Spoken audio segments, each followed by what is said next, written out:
हम्म। आज मैं एक छोटा सा वीडियो बना रहा हूँ और टॉपिक है भूमि उपयोग। और एक मैंने काल्पनिक चित्र बनाया है। आवश्यक नहीं है ये सर्वत्र हो, इसमें से कुछ चीज़ें हो सकती हैं, नहीं हो सकती हैं, लेकिन फिर इस चित्र के माध्यम से, ये जो हमने काल्पनिक चित्र बनाया है, इस काल्पनिक चित्र के माध्यम से मैं आपको भूमि के उपयोग के संदर्भ में कुछ बताने का प्रयास करता हूँ। वैसे ये जो चीज़ें मैं आपको बता रहा हूँ, इस प्रकार की ढेर सारी चीज़ों से आप पहले से परिचित हैं। और ये जो भूमि का उपयोग है, इसमें हम आज इस वीडियो में ग्रामीण भूमि उपयोग, ग्रामीण का मतलब गांव, आप गांव से परिचित हैं, जानते हैं गांव को, तो वहाँ के भूमि का कैसे कैसे उपयोग किया जाता है, कहाँ कहाँ उसका उपयोग होता है, इसके बारे में इस चित्र के माध्यम से मैं आपको बताने का प्रयास करूँगा। सबसे पहले आप ये देख लो, यहाँ पर एक हमने एक बनाया है, एक पूर्व पश्चिम और उत्तर दक्षिण धन के आकार की, प्लस के आकार की हमने एक आकृति बनाई है और यहाँ पर ऊपर हमने एरो दिया है। तो जब भी आपको मानचित्र का अध्ययन करना हो तो किसी भी मानचित्र के ऊपर आप इस तरह की लाइन आप बनाओ।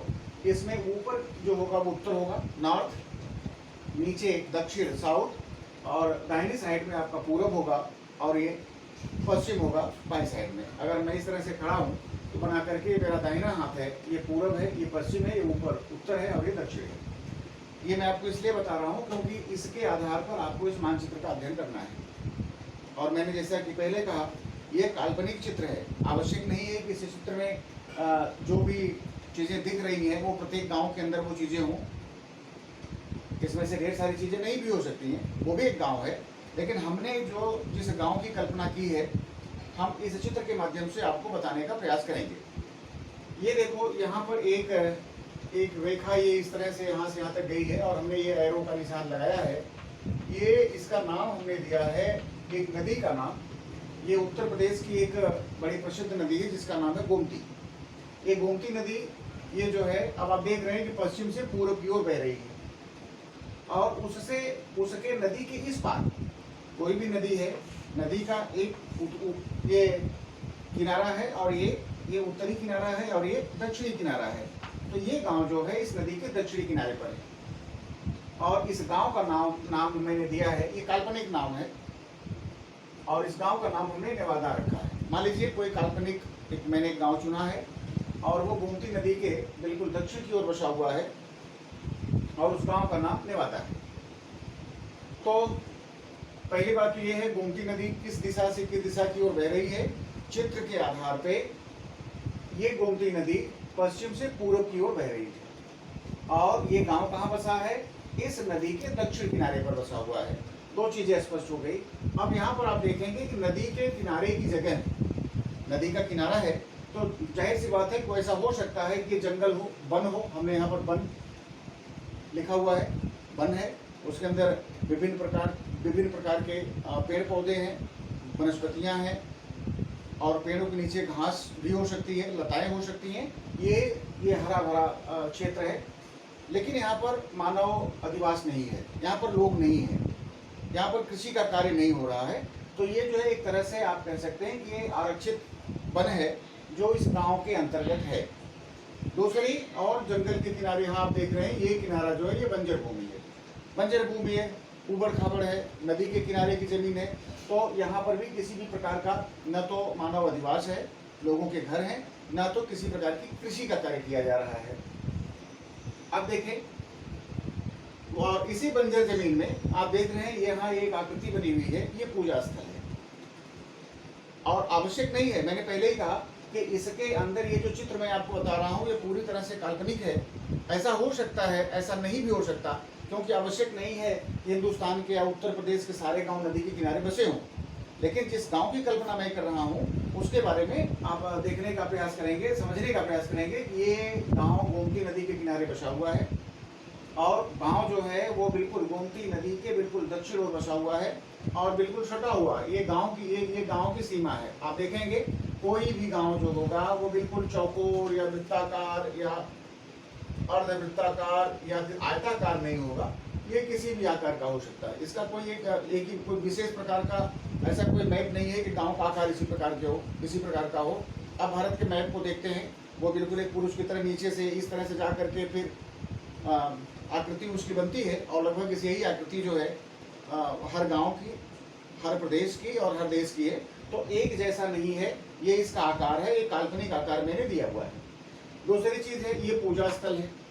पूजा स्थल, अगर यहाँ पर रहने वाले लोग हिंदू होंगे तो निश्चित रूप से यहाँ पर मंदिर होगा। अगर यहाँ पर रहने वाले लोग मुस्लिम कम्युनिटी के होंगे तो यहाँ पर ये मस्जिद होगी। सिख लोग ज़्यादा होंगे तो ये गुरुद्वारा होगा। क्रिश्चियंस की आबादी होगी, ईसाई लोग होंगे तो निश्चित रूप से ये जो है चर्च होगा। तो जिस प्रकार की कम्युनिटी होगी उसी प्रकार का यहाँ पर पूजा स्थल होगा, ऐसा हम मान करके चलते हैं। इसके बाद आप देख रहे हो, ये जो आकृति है हमने बनाई है, ये यहाँ पर हमने अधिवास बनाया है। ये देखो यहाँ पर हमने इसको चित्रित किया है आवास। आवास का मतलब अगर गांव है तो गांव में लोगों के घर होंगे, अगर वो पशुपालन कर रहे हैं तो पशुओं को रखने के लिए उनके पास जगह होगी। तो यहाँ पर ये आवास हमने यहाँ पर ये आवास बनाया है, ये आवास है। फिर यहाँ पर भी आवास है। इसके बाद ये बीच की जो आकृति है, ये देख रहे हो, ये कुएं की आकृति है। गांव में अगर रहने वाले लोग हैं तो अपने जानवरों के लिए और स्वयं के उपयोग के लिए उनको जल की आवश्यकता पड़ती है। तो प्राचीन काल में कुओं का बहुत बड़ा योगदान होता था। बगैर कुएं के गांव चलते नहीं थे, और कोई ऐसा गांव नहीं है जिस गांव में कुएं ना हो, क्योंकि लोगों को जल चाहिए। बगैर जल के जीवन संभव नहीं है। तो ये अगर गांव है तो यहाँ पर ये कुएं हैं, और कभी कभी कई लोगों के बीच में कुएं होते, सामूहिक रूप से वो होता था। मकान भी सामूहिक रूप से पहले बनते थे, लेकिन आजकल के समय में मकान जो है जरूर छोटे बड़े बन रहे हैं, वो अलग अलग लोगों के अलग अलग प्रकार के मकान बन रहे हैं। तो इसमें आप देखें, यहाँ पर ये मानव अधिवास है, ये मानव बस्ती है, मानव लोग रह रहे हैं, और उनके बीच में ये कुएं हैं। और कुओं का उपयोग जल के लिए, अपने व्यक्तिगत उपयोग के लिए, पशुओं के लिए। और यहाँ पर आप देख रहे हैं, इसके बाद ये हमने प्लस का निशान लगाया है। ये प्लस का निशान जितना भी है, ये प्लस का निशान हमने लिख लिया है इसको, कि ये जो प्लस का निशान है यहाँ पर, ये खेती है, कृषि। अब ये गांव के लोग हैं, और कभी कभी गांव में आपने देखा होगा घर के किनारे भी लोग खेती करते हैं। घर के किनारे अगर उनके पास जमीन है और जमीन खेती के लिए अगर उपयुक्त है तो उसमें भी वो कुछ सब्जियां उगाते हैं, और भी आलू प्याज की खेती करते हैं। जिस प्रकार से वो खेती करते हैं, तो घर के आसपास में भी लोग खेती करते हैं, क्योंकि कुआं है। अगर उसके लिए जल की आवश्यकता पड़ी तो इसमें कोई साधन करके उसमें खेती का उपयोग करते हैं वो। और ये देखो, जो बड़ा क्षेत्र है, ये बड़ा क्षेत्र है, ये बड़ा क्षेत्र जो है, ये यहाँ पर खेती होती है। मतलब ये हो गया कि लोग जहाँ हैं उनके आसपास खेती की जगह कम है, और एक खेती करने का बड़ा क्षेत्र है। जाहिर सी बात है, ये जो खेती है वो किसी एक आदमी की नहीं है, इसके ऊपर स्वामित्व होगा, अधिकार होगा।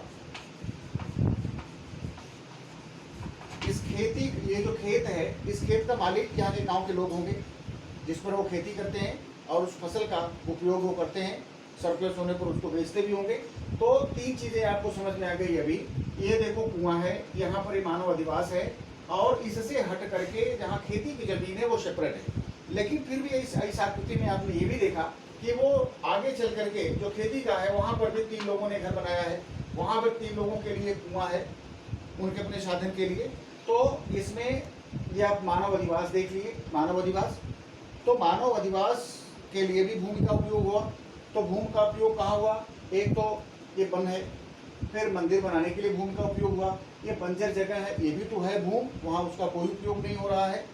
लेकिन यहाँ पर आवास बनाने के लिए हुआ, भूमि का उपयोग हुआ, कुआं बनाने के लिए भूमि का उपयोग हुआ, और खेती करने के लिए जो जमीन है इसका भी भूमि उपयोग, कृषि के रूप में इसका उपयोग किया गया।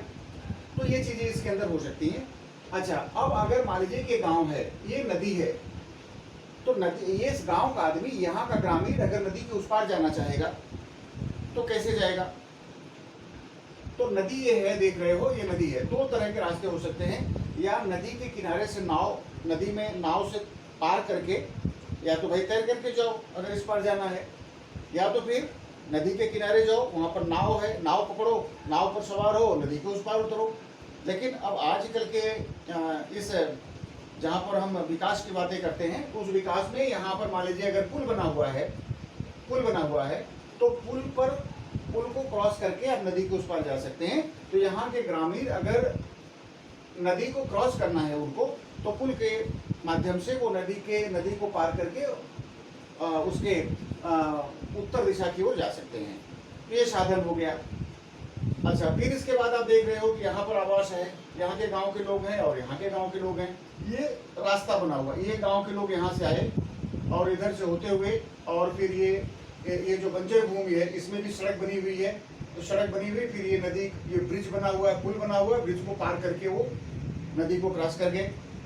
और यहाँ के लोग, यहाँ भी मानो अधिवास है, लोग रह रहे हैं, तो यहाँ के लोगों को भी अगर आना है तो यहाँ भी एक छोटी सी सड़क बनी हुई है, आकर के यहाँ इस सड़क में मिलती है, और फिर ये इस सड़क पर आकर के फिर नदी को पार करके उधर चले जाएंगे। तो एक तो ये सड़क हो गई। दूसरी है, अगर ये गांव के लोग यहाँ से देख रहे हो, यहाँ से अगर इधर जाना है तो यहाँ से आकर के ये ऐसे क्रॉस करके फिर ये चले जाएंगे। एक देखो भी एक आकृति हमने एक काल्पनिक चित्र बनाई है कि अगर ये नदी है तो नदी पर से एक नहर निकाली गई है। ये जो आकृति आप देख रहे हैं ये पंप स्टेशन है, और यहाँ से ये नहर आकर के ये उत्तर से दक्षिण की ओर नहर आई हुई है। नहर का उपयोग क्या है? मुख्यतः उसका जल हम कृषि के रूप में, ये यहाँ खेती है, इस क्षेत्र में, इस दोनों क्षेत्र में खेती है, तो यहाँ पर माइनर बना करके इसके जल का उपयोग खेती करने के लिए किया जाएगा। तो यहाँ से नहर निकली हुई है, चूंकि नदी नहीं होती तो यहाँ से नहर नहीं निकलती, तो सिंचाई के दूसरे साधन होते, कहीं और से नहर आती। लेकिन यहाँ पर नदी है तो नदी किनारे पंप कैनाल भी हो सकती है, यहाँ से फिर वो नहर बनाई गई है। और ये नहर जो है यहाँ से देखो इस तरह से आ रही है, और नहर के द्वारा, नहर के जल से यहाँ की और यहाँ की ये जो कृषि दिखाई दे रही है, इसको सिंचित करके अच्छी फसल उगाई जा सकती है। तो ये जो भूमि का उपयोग है, ये नहर बनाने के लिए भी, ये सड़क बनाने के लिए भी, और सड़कें भी हैं। मान लीजिए कि यहाँ के लोग जो है अगर यहाँ से आना चाहते हैं, ये जाएंगे तो यहाँ पर नहर के ऊपर पुल बनेगा, पुल बनेगा, फिर यहाँ से सड़क होकर के अगले गाँव में चली जाएगी। फिर यहाँ से अगर इधर आना है तो हो सकता है कि यहाँ से कोई सड़क बनी हो, फिर यहाँ के लिए सड़क बनी हो, ये सड़क बन करके इस दिशा में आ गई है। अब आप एक चीज़ और देख लें कि इसके साथ ही साथ ये रेलवे लाइन है। हो सकता है आपके गांव के किसी किनारे को काटते हुए रेलवे लाइन आई हो, तो ये जो चित्र हमने बनाया है वो रेलवे लाइन का है। अच्छा, इस आकृति में एक और चीज़ है, इस गांव के जो नेवादा गांव है, इस गांव के उत्तर में क्या है? नदी है। दक्षिण में कौन सा गांव है? हरिपुर है। पूर्व में कौन सा गांव है? राजपुर है। पश्चिम में कौन सा गांव है? हुसैनपुर है।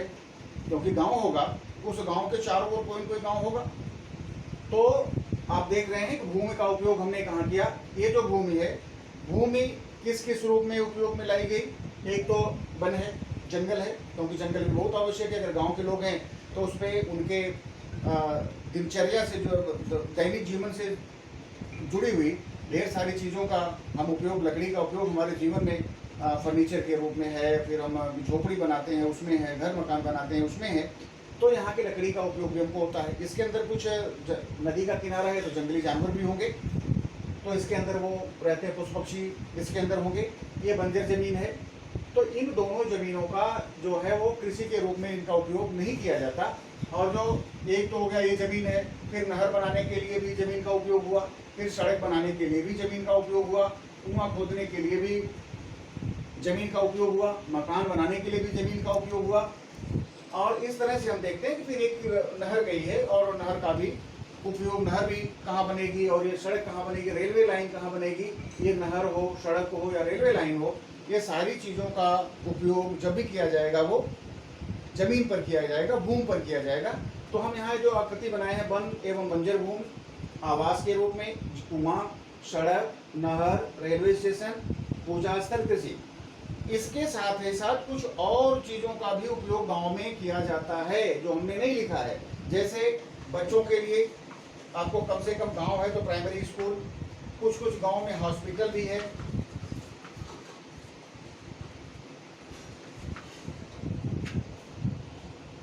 और भी है कुछ खेल के मैदान है, कुछ जमीन का। मतलब ये है कि ये सारी जो चीज़ें हैं, इनके अलावा भी ये भी स्कूल, वहाँ पर प्राइमरी स्कूल हो सकता है, मिडिल स्कूल हो सकता है, हॉस्पिटल गांव के अंदर हो सकते हैं, खेल के मैदान हो सकते हैं या और भी प्रकार की चीज़ें उसके अंदर हो सकती हैं। ये सारी जो चीज़ें होंगी, इन सारी चीज़ों का हम आकलन ग्रामीण भूमि उपयोग के अंतर्गत कर सकते हैं। ऐसा नहीं है कि गांव में केवल लोग हैं और खेती हो रही, ऐसा नहीं है। अगर बच्चे हैं तो उनके लिए स्कूल भी चाहिए, वो भी यहीं पर कहीं पर होगा। यहाँ पर स्कूल हो गया, यहाँ पर एक हॉस्पिटल हो गया, और ये थोड़ी सी जगह जो है मान लीजिए कि कहीं पर ये छोड़ दी गई खेल के मैदान के रूप में बच्चों को खेलने के लिए, तो इस तरह से ग्रामीण भूमि का उपयोग किया जाता है। तो मुझे लगता है कि आपको कुछ इस बात समझ में आई होगी कि एक बार फिर मैं रिपीट कर दूं इसको। ये गोमती नदी का किनारा है, ये पूरा जो हमने चित्र बनाया पूरा टोटल एकदम काल्पनिक है, और ये आवश्यक नहीं है हर गांव की तस्वीर इस तरह से हो। ऐसा नहीं है कि हर गांव के अंदर रेलवे लाइन गुजरी हो, ऐसा नहीं है कि हर गांव के अंदर नहर हो, ऐसा नहीं है कि हर गांव के अंदर सड़क का जाल बिछा हुआ हो। लेकिन ये चीज़ें जरूर है कि वहाँ की कुछ ज़मीन बंजर जरूर होगी। आवश्यक नहीं कि वन हो, लेकिन बंजर ज़मीन तो कुछ होगी। और ये निश्चित है कि वहाँ पर गांव होगा, कुएं होंगे और खेती करने की ज़मीन होगी। अगर वह गांव है, उस गांव में लोगों के मकान होंगे, मकान चाहे कच्चे हों, पक्के हों, झुग्गी झोपड़ी हो, चाहे जैसा हो, लेकिन उनका आवास होगा, और जो आवास बनेगा वो ज़मीन पर ही बनेगा। तो भूमि का उपयोग जो है वो घर मकान बनाने के लिए, कुआं खोदने के लिए, खेती करने के लिए, नहर बनाने के लिए, स्कूल के लिए, अस्पताल के लिए, खेल के मैदान के लिए, सड़क के लिए, नहर के लिए और रेलवे लाइन जैसी चीज़ों के लिए किया जाता है। अच्छा, उसमें एक और चीज़ है, एक जो आती है प्रतिभूमि। प्रतिभूमि क्या होती है? प्रतिभूमि किसान की ही भूमि होती है। मान लीजिए किसी किसान का ये खेत है, और बार बार अगर उसमें वो खेती कर रहा है, बार बार खेती कर रहा है, तो बार बार हर साल में 2 फसल का उत्पादन वो कर रहा है, उसमें खेती कर रहा है, तो बार बार अगर खेत खाली नहीं है तो उसमें क्या होता है कि इसकी उर्वरा शक्ति कम हो जाती है। फिर वो क्या काम करता है, कभी जैसे कि बरसात के समय में उसको छोड़ दिया, रबी की फसल वो नहीं लगाया कुछ, और खेत को जोत करके छोड़ दिया, और इस तरह से उस खेत के अंदर जो है धूप लगी और मिट्टी उर्वरित हुई, और आगे चल करके मतलब वर्ष में एक ही बार वो खेती करता है, उस भूमि को हम कहते हैं कि ये पत्ती है। बहुत से किसान लगातार खेती करने से भूमि की उर्वरा शक्ति कम हो जाती है, इसलिए किसान का क्या काम करता है कि इंटरवल करता है, साल में एक ही फसल बोता है, तो जितने समय के लिए वो भूमि छोड़ देता है उस खेत को हम परती कहते हैं। परती जो है खेती करने वाली ही भूमि होती है जिस पर खेती की जाती है। अब वो किसान के ऊपर निर्भर करता है कि उसमें और अच्छी फसल का उत्पादन लेना चाहता है, तो उसको कुछ 4 महीने 6 महीने के लिए उसको छोड़ देता है जोत करके, और उसके अंदर जानवरों का आना जाना, इस तरह से वो उस मिट्टी की उर्वरा शक्ति बनी रहती है या आप कहें बढ़ जाती है, और जिसमें साल में एक बार वो फसल लेता है तो निश्चित रूप से उसके फसल का उत्पादन निश्चित रूप से वो ज़्यादा होता है। इसके बाद एक शब्द इसके अंदर आया वो पंचायत। अब जैसे पंचायती राज व्यवस्था है, तो पंचायत के संदर्भ में आप ये जान लो, अगर गांव के संदर्भ में आप बात कर रहे हैं तो आपको ये जानना चाहिए कि जैसे मान लीजिए कि एक गांव ये है और एक गांव ये है, ग्राम पंचायत जो बनती है, मान लीजिए कि एक गांव ये है और एक गांव, ये दोनों छोटे छोटे गांव हैं, और दोनों की आबादी को मिला करके 2-2,500 है, और आसपास में दूसरे गांव नहीं है। इन दोनों गांवों को मिला करके एक ग्राम सभा बनती है। ग्राम सभा, अगर बड़ा गांव है तो एक ही गांव में ग्राम सभा बनेगी, एक गांव की ही ग्राम सभा बनेगी, लेकिन छोटे छोटे गांव हैं तो 2-3 गांव को मिला करके भी ग्राम सभा बनती है, और ये संयुक्त रूप से दोनों गांव या 3 गांव हो सकते हैं, 4 गांव हो सकते हैं, या गांव अकेला भी हो सकता है अगर उसकी आबादी अधिक है तो ये जो गांव मिल करके जो इनके अंदर का जो समूह बनता है वो ग्राम सभा बनती है। ग्राम सभा क्या होती है? ग्राम सभा में क्या करते हैं, जो 18 साल से ऊपर के जो वयस्क लोग हैं जिनको मत देने का अधिकार है, वे सारे सदस्य, अगर मान लीजिए कि इसकी टोटल आबादी बच्चे बूढ़े सबको मिला करके 3000 है, अगर इसकी आबादी 3000 है और इस 3000 में मान लीजिए कि 2200 लोग ऐसे हैं जिनकी उम्र 18 वर्ष से ऊपर है, तो ये 2200 लोग जो है 2200 लोग ये सदस्य जो है इस ग्राम सभा के सदस्य होंगे। और इन लोगों का जो इलेक्शन चार्ट होता है, जिसको आप इलेक्शन में जो देते हैं पत्रिका, उसके अंदर इनका नाम है, वोटिंग लिस्ट में इनका नाम है, मतदान करने का इनको अधिकार है और इनकी उम्र 18 साल से ऊपर है। तो ऐसे लोग जो है, ऐसे सभी लोग, ये 2200 लोग इस ग्राम सभा के सदस्य हैं। ऐसे 2200 लोग जो है वो इस ग्राम सभा के सदस्य हैं। अब ग्राम सभा के सदस्य हैं और फिर इनका चुनाव होगा। उसमें जो है एक ग्राम प्रधान चुना जाएगा।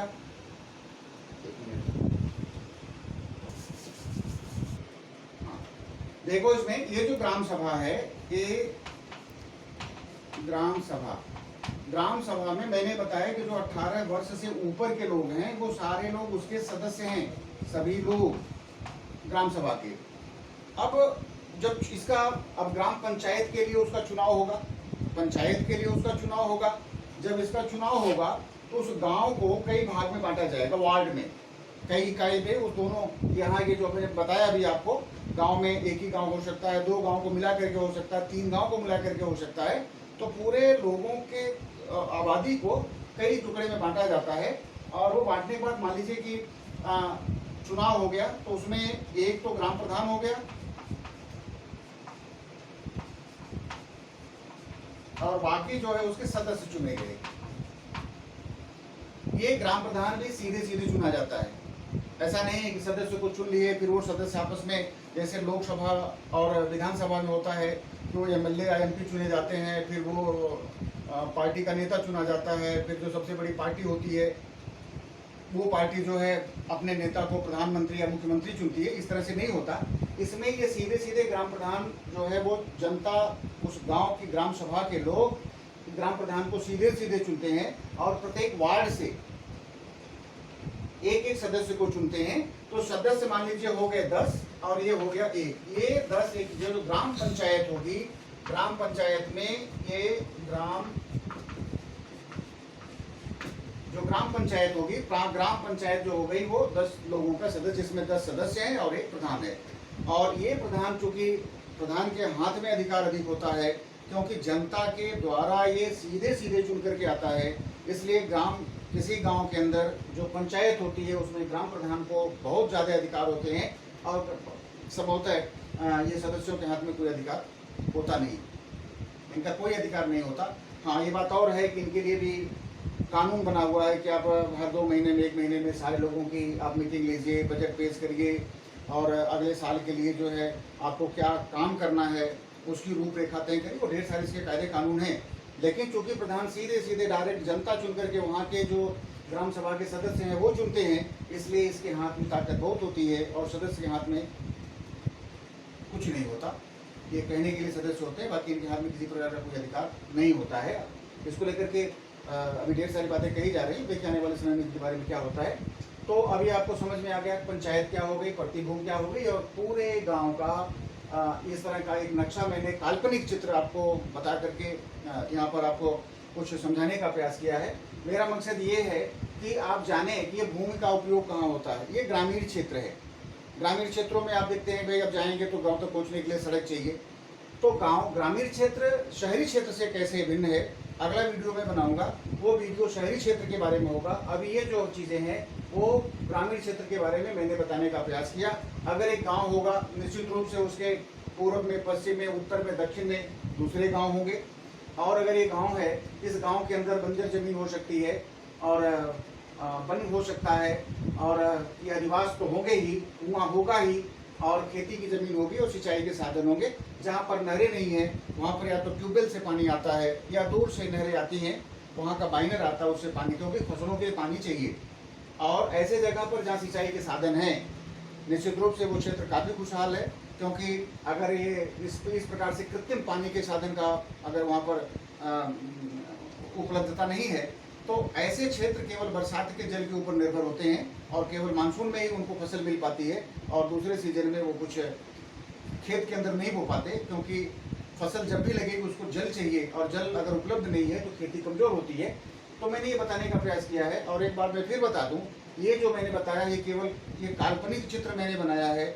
आवश्यक नहीं है हर गाँव में रेलवे लाइन हो, नहीं भी हो सकती। मेरे गाँव में रेलवे लाइन नहीं है, लेकिन मेरे गाँव में नहर है, मेरा गांव नदी के किनारे है बंजर ये जमीन है, गांव है, कुएं हैं, खेती की जगह है, हो सकता है कि इस तरह की चीजें आपके गांव में भी हो, ऐसा हो भी सकता है। लेकिन ऐसा भी हो सकता है कि अगर आपका गांव नदी के किनारे नहीं बसा है तो हो सकता है कि वहाँ पर वन न हो, तो वन हो सकता है, जंगल हो सकते हैं, जंगल नहीं भी हो सकते हैं। तो ध्यान देने वाली चीज़ है कि ये जो जमीन है, जो किसान खेती करता है, ये उसके स्वामित्व की जमीन है, वो उसका मालिक है। लेकिन ये जो वन है और जो बंजर की जमीन है और जो कुछ और क्षेत्र हैं जहाँ पर ये जो है खेल का मैदान बनाया गया है, स्कूल बनाया गया है, हॉस्पिटल बनाया गया है, इस तरह की जो चीज़ें बनाई गई हैं, वो सारी चीज़ें वो सरकार की ज़मीनें हैं, वो पंचायत के अंतर्गत हैं। तो किसी गांव के अंदर अगर वो ग्राम पंचायत है तो लोगों के अलावा उसकी ढेर सारी जगह ऐसी भी है जो सीधे सीधे पंचायत के अंदर है, और पंचायत के अंदर है का मतलब जो कलेक्टर है, डीएम है, वो उसका मालिक होता है या उसके अधिकार क्षेत्र में होता है, और इन जगहों पर कोई अनाधिकृत रूप से अतिक्रमण नहीं कर सकता। अगर करता है तो सरकार जब चाहे तब इन जमीनों को उस आदमी के चंगुल से निकाल सकती है, खाली करा सकती है, क्योंकि वो जमीन सरकार की है, किसी की व्यक्तिगत नहीं है। लेकिन ये जो खेती की जमीन है, जब 7/12 आप देखते हैं, 7/12 तो इसके अंदर जो ये मालिक है, खेत का नंबर होगा, यहाँ पर जो भी खेत होंगे, यहाँ पर जो भी खेत होंगे, और हर खेत का नंबर होगा, और वो खेत किसका है, किस व्यक्ति का है, उसका भी एक नंबर के हिसाब से, अब जो खतौनी होगी उसका, उसके आधार पर देखा जा सकता है कि ये जो ज़मीन है वो उसका मालिकाना हक किसके पास है।